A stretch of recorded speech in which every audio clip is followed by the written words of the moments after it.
Hey, everybody, welcome to Snack Size DFS for Tuesday, February the 25th. The Brenton Eckersley will be along in just a matter of moments. I'm just here to remind you all that this is Old Man Squad Network. I guess it's technically Old Man Squad Fantasy Basketball. It's fantasy basketball after all. It's just daily fantasy basketball, and that is lovely as well. Bet Online is the world's most trusted betting platform and your number one source for online betting in 2025. Bet Online has the largest selection of odds on everything from NBA and college basketball to the NHL and UFC. Baseball coming up. It'll loop back around to football. You got props, you got live odds, you got everything you could possibly want. So, whether you're a seasoned fan or a first timer, from every three-pointer to every hat trick, Bet Online has you covered with odds, stats, and more on every game, every play, and every win. Bet Online. The game starts here. Big thank you to our pals over at Bet Online. Again, we would not be anywhere close to where we are right now without their continued partnership. Remember to hit the like button. Remember to subscribe to Old Man Squad. Remember to follow Brenton at Terrain72. And now he's going to tell you what to do if you want to win your dang DFS card tonight. Brenton. Yes. Welcome to another edition of Snack Size DFS. My name's Brenton Eckersley. Thank you, Dan Besperis, as always. So proud to be a part of the Old Man Squad Network. I feel blessed to be here working for Dan, doing the DFS thing while he does the season-long fantasy thing. I am very lucky to be here all the way from Adelaide in South Australia. This is your DraftKings breakdown. If you haven't been to Snack Size DFS before, the idea here is to go early and to keep this as short as possible. We obviously know as DFS players that last 40 minutes, 1 hour before the actual tip-off of the day is the most important. But Snack Size DFS is here to get you primed, to get you pumped, and to get you lubricated for the coming day's schedule. There are 7 games on. Here we go.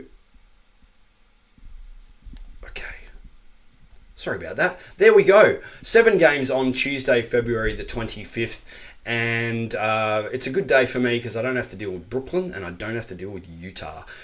We still do have to deal with Charlotte. There's a little bit going on there. But here are your game notes. We get in here as fast as we can. Game notes include the fast games of the day, the slow games of the day, and also some relevant pace bumps for various teams. The 2 fast ones of the day, this is going to be Phoenix taking on Memphis and the San Antonio Spurs taking on the Pelicans. 245 for the Phoenix-Memphis game total, and San Antonio, New Orleans Pelicans 238 game total expected. Most of the other games are honestly in the mid-20s to high 20s, so no real slow ones to take notice of. Pace bumps here though. Boston taking on Toronto. Toronto play a lot quicker.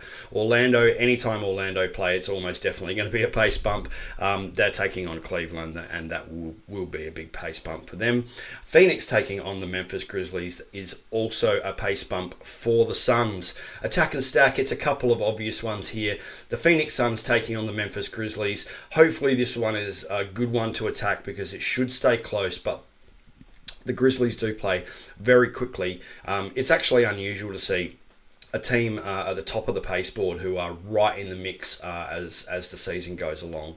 It's usually the bad teams that tend to play really fast and just get blown out all the time or have a very poor record. The other attack and stack here, we just saw this game. These 2 teams just played each other a couple of days ago. San Antonio taking on the Pelicans. The Spurs went down to the Pelicans in that one. They're going to probably suffer a bit without Wemby, but yeah, it's still a stack for the San Antonio guys taking on the Pelicans. First game, both teams on a back-to-back here, so be careful of this. Both teams playing Tuesday and then into Wednesday. It's Boston taking on Toronto. I'm not too interested in high-priced Boston guys here, just because there is a fair old blowout risk. I noted that Jaylen Brown was around the 8K mark. He's a decent play, but I did just leave him out here. It's a pace bump for Boston. We know that Porzingis has been ruled in and that Horford is questionable. We also know that Luke Cornett and Drew Holiday have been ruled out. So as I said, not really interested in the Tatums and Browns in this matchup. I like Derek White here at 6,700 with Holiday out, and also Peyton Pritchard at 5,200 if you need to go a little bit more mid-price or lower price than Derek White. Holiday out. Look at the scores versus Toronto in the last two. 35 and 36 DK points for Derek White.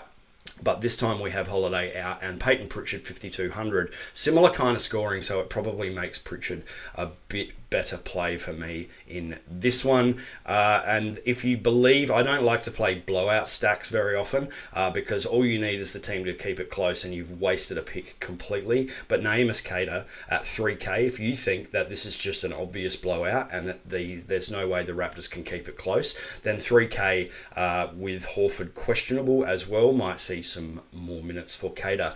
Moving on to Toronto, as mentioned, back-to-back Tuesday, Wednesday as well. Grady Dick's been ruled probable and Pirtle is questionable. Don't know if Pirtle plays. I'm not sure if he plays again this season, to be honest, but he keeps popping up as questionable.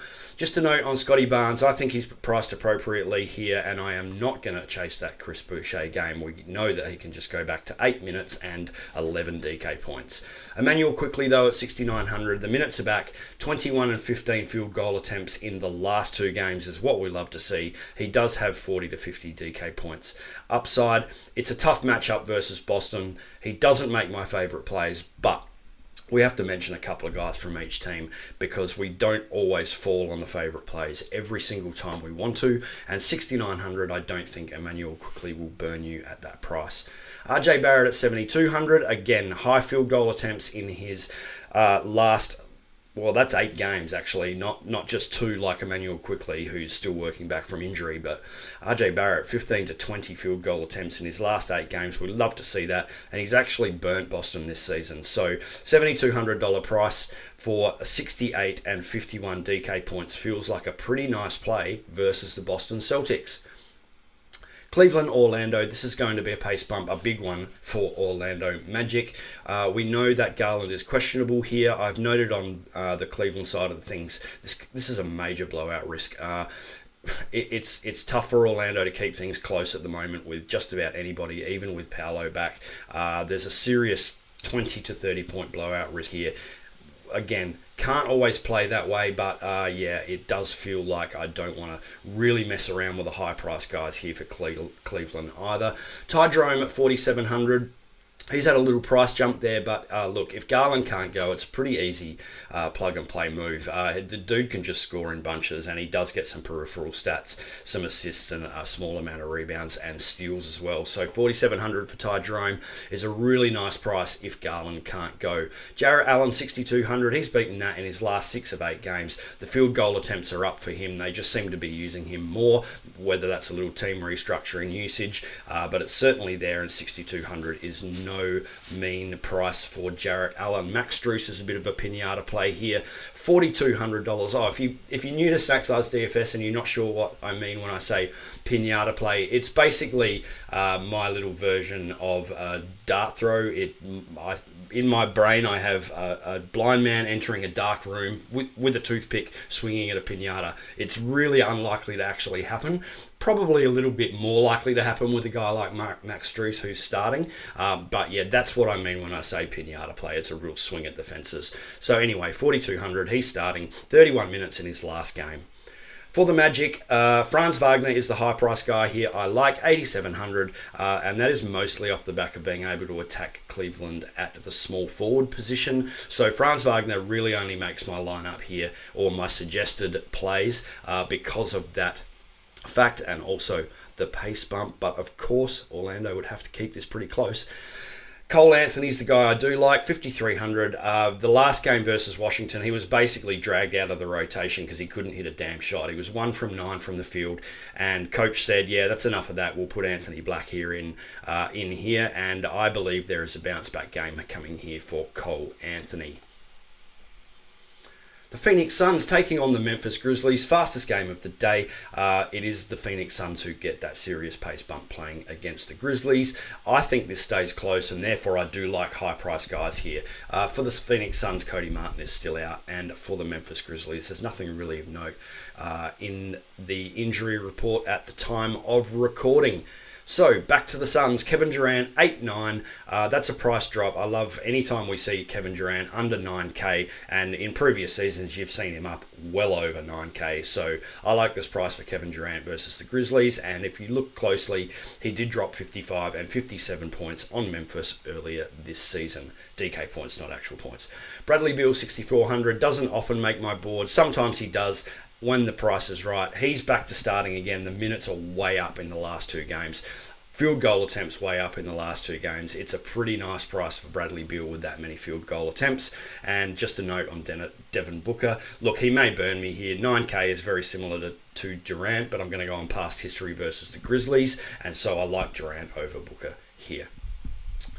For the Grizzlies, Ja Morant, 8,100. We know that, I've looked into it, and we can certainly attack Phoenix at the point guard position. They're actually top of the table for fantasy points given up at the point guard spot. He had 44 versus Phoenix on only 8 of 19 field goal attempts last time they played. So if he can bump that up to a little bit better shooting percentage, he already had 44. 8,100 shouldn't be an issue for Ja Morant here if you think he can make a few extra shots. Jaren Jackson Jr. at 7,700. Just a note here, really, he's had 66 and 30 DK points versus Phoenix this year in the 2 games. The 66 game, no Ja Morant, so Jaren Jackson Jr. out for me. And also very similarly here for Desmond Bane for me, 7,100, 49 with no Ja versus Phoenix in a previous game. I'm just going to look at Ja Morant in this one.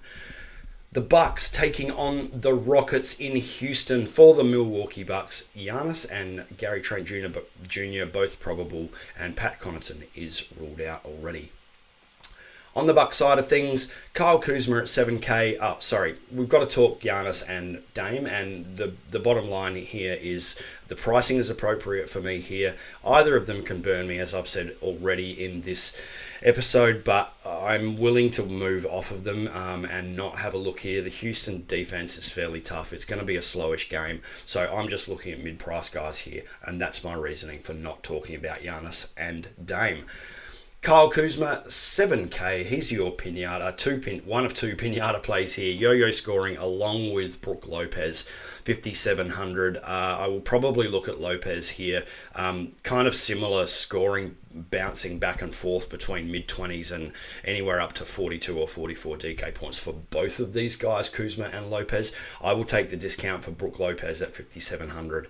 And obviously, this has all come about because Bobby Portis' suspension. Either of these guys are going to be in play now that Portis is done for about 25 games. I like the price for Brook Lopez here. On the Houston Rockets side of the court, we do have a back-to-back Tuesday, Wednesday, so this is the first of a back-to-back for the Rockets. Fred VanVleet, Dylan Brooks, Jayshawn Tate, all questionable. Fred VanVleet coming up as questionable finally is interesting. I have him in a couple of my season-long fantasy teams, so we'll see what happens there. If he comes back in, it's going to change a lot of things for the Houston Rockets potentially, but I still like the names I have here for this game. Steven Adams, Tari Eason both ruled in. Jalen Green at 7,300. I had him high on my board in the last game, and he did very well, thank you very much. 7,300. We also know that shooting guard is a position you can absolutely take advantage of versus the Milwaukee Bucks. He's had 20 plus field goal attempts in his last 2, 51 and 47 DK points on the trot. 7,300 is just too cheap for a white hot Jalen Green. Amen Thompson's going to be an interesting one here if Van Vliet plays, got it out. 8,400. I will probably play less of Amen Thompson if Van Vliet does suit up. It may be limited minutes for Freddie, but Amen's basically been playing that point guard position, so it may really cap him here.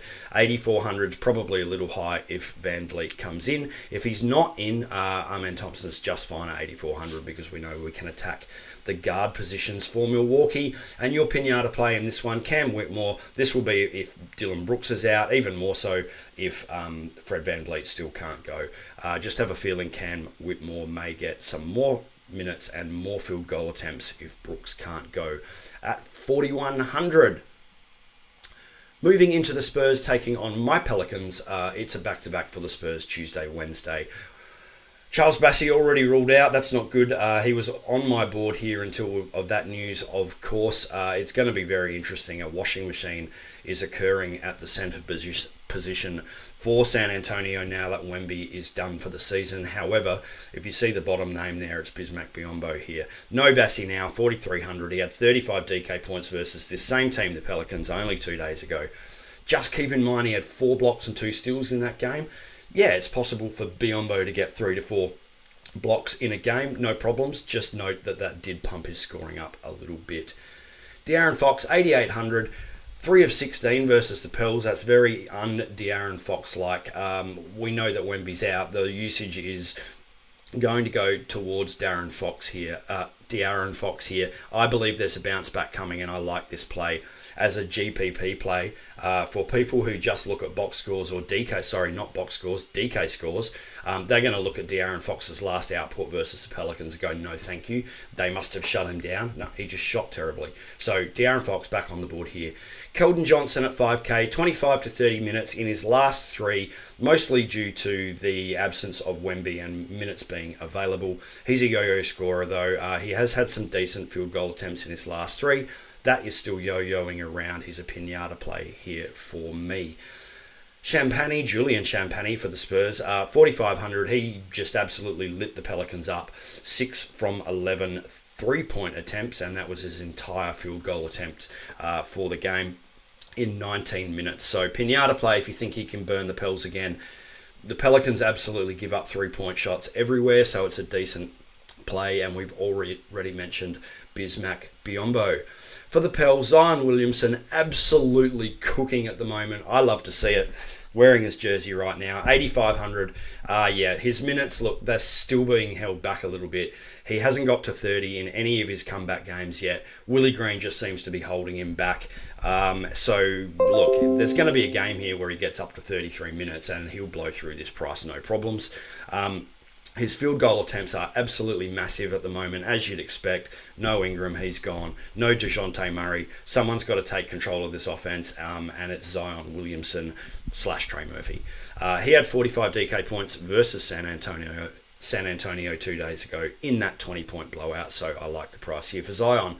Kelly Olynyk traded away from the Raptors into the Pelicans squad. He started twice in a row now. They seem to like going big with Kelly Olynyk alongside Eve Missy. 4,500 is a pinata play. He is starting, but he's still only seeing 24 to 25 minutes, and he had 11 and 35 DK points. So that 35 DK points came against this team, the Spurs, obviously, but it's still a pinata play only for me if you need to land there. Jose Alvarado, a little bit safer, a little bit higher price as well, 5,500. 30-plus minutes in his last 4. He's coming off the bench because Olynyk is starting, but he's still getting 30 minutes, and we love to see that for Alvarado. This is a nice, safe play, 5,500. His floor should be exceeding that fairly easily. Second and last game of the day, Charlotte versus Golden State Warriors. Charlotte are playing today on the Monday when I record. We have in for the Monday game on the back-to-back LaMelo playing, so it probably means he doesn't play on the Tuesday. We have Mark Williams out on the Monday. Does that mean he plays the Tuesday? Yeah, probably. But yeah, he does have some injury concerns, so watch the news there to see if Williams actually suits up. We have KJ Simpson doubtful. He's on a 2-way, and we have Josh Okogie out already. Miles Bridges at 8,200. This is a nice play if LaMelo sits. He had a huge DK point output without LaMelo versus Denver, and the last time LaMelo didn't play. The blowout risk here is real. Golden State with Jimmy Butler in that lineup, they are cooking at the moment. Well, they're certainly looking like they're going to cook the Charlotte Hornets. So yeah, just be aware of that blowout risk. And that blowout risk becomes higher if LaMelo Ball sits. So it's a little bit of a catch-22 there. If Ball doesn't play, Bridges will get a bump, but then they may lose by 40. So take that as you will and play him if you like to. Yusuf Nurkic, 35 and 32 DK points in very low minutes. So watch that. It's not a Yusuf Nurkic thing to put up 35 and 30 DK points in only 19 and 16 minutes. We, don't really expect him to do that. It's possible, but doing it twice in a row is just a red flag for me. Low minutes, and also he had high assists in both of those games, which is also a little bit un-Yusuf-like. He is in play for me if Williams is out, but of course, Williams is out on the Monday. That's likely he comes in on the Tuesday. Is Yusuf Nurkic a blowout proof play here if the Warriors just destroy them? Yeah, he might be. He's a pinata play, Yusuf Nurkic here. 5K. Nick Smith Jr. really hasn't been getting things done. He's so points dependent, and if he's having an off night shooting, which has been the case for about 3 to 4 games in a row, he is simply a pinata play here if LaMelo doesn't go. 5,200 for Nick Smith Jr. Just keep in mind here, Elfrid Payton is on this squad. He is a backup point guard for Charlotte. If KJ Simpson can't go, he's doubtful, and if Ball sits on the back-to-back, then Payton at 4K is a very wild dart throw pinata play, but it may come off for you. And if you want to win in GPP, you've got to find those guys, right? Golden State Warriors, Jackson Davis is questionable. We know that John Kuminga will not be back in for this one, but he's not far away. Note on Steph Curry and Jimmy Butler. Look, this is just a blowout thing. I try not to play high-price guys because I do not want my high-price guys sitting for the last 12 minutes. So the blowout risk is real. Therefore, I'm not looking at the prices of Curry or Butler in this one. Brandon Pajensky, however, 5,900, huge high field goal attempts in his last 3. To be honest, I thought this was going to go away when Butler came in. It seems to have been the opposite. Excuse me. 17, 20, and 15 field goal attempts in his last 3 with 40, 34, and 42 DK points. Pretty bloody hard to ignore at 5,900, right? And that is a lower price versus the blowout, which I'd rather play, versus the potential blowout, which I'd rather play. Draymond Green at 6K. It's a safe floor. He is only on my board here because of the Charlotte's ineptitude at center in giving up fantasy points everywhere, and a potential blowout play like we had Naeem Qaeda before. If you think that Golden State just run Charlotte into the turf, then Quentin Post at that center position at 4K might be an option for you. Swing at that pinata. Dallas and the Lakers. This is the last game of the day, and it's going to be the game everybody's talking about, of course. Luka traded to the Lakers. Davis traded to Dallas. Yes, it's a couple of weeks old, or a week or so old now, but this is going to be the matchup everybody's talking about. Kyrie Irving at 9,200. He's just got the primary option. It's happening game after game after game. He is capable of 50 plus DK points. This is a marquee matchup. Can't rule Kyrie Irving out here. I like PJ Washington more here though at the price drop. At the price difference between him and Irving. 7,400. He still has 50-point upside. Have a look at those last, 5 scores? Yep. 57, 48, 17 on a day he got injured and didn't play the whole game. 44 again, and then 28 in a 20-point blowout in the last 5 games. Definitely in play at 7,400. Max Christie at 5,100. $600 price drop. I really like that. And he only had 1 of 5 field goal attempts in the last game with only 22 minutes on the court. In that 22-point loss to Golden State, this is a bounce-back game for Max Christie. Safer floor, lower upside kind of play. For the Lakers, nothing on the injury report. At the time of recording, even LeBron is not listed as probable, which is pretty amazing. Luka Doncic here, all eyes on Luka. How much do you put into game scripts? I don't use it a lot in DFS, to be honest.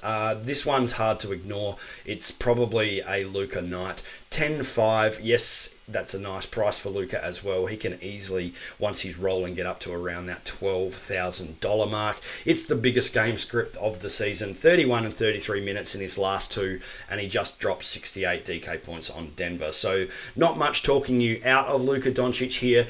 Probably a cash play because there's going to be so many people just slotting him into lineups as their first go-to.